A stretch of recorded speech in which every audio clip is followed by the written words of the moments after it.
Depuis 5 ans, dans cette épicerie, la consommation de sacs en plastique a diminué de moitié.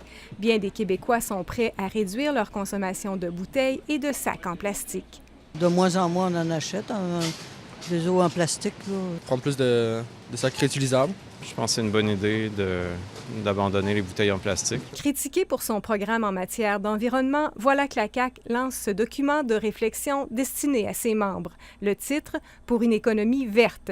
On y retrouve ce genre de propositions. Un plan progressif de retrait du plastique à usage unique, l'imposition de redevances sur les bouteilles d'eau pour en réduire l'usage, des mesures pour lutter contre le suremballage. Il faut dire que les pressions populaires étaient fortes ces dernières semaines. Par exemple, la marche des jeunes pour le climat.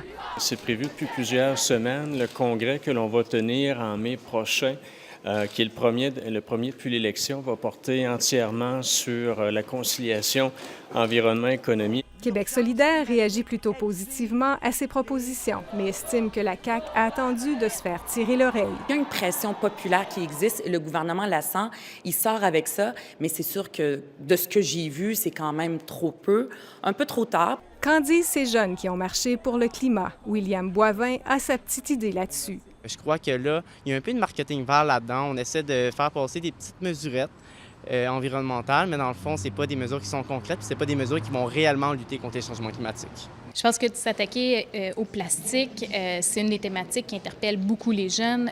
Oui, c'est intéressant, mais je pense que les jeunes ne sont pas dupes, ils vont demander des mesures très concrètes et ne se laisseront pas berner par des grandes orientations. Pour ces groupes de pression, il faudra des actions concrètes. Actuellement, le document est le point de départ d'une discussion dont il sera question lors du Conseil général du parti les 25 et 26 mai prochains. Ici Guylaine Bussière, Radio-Canada, Québec.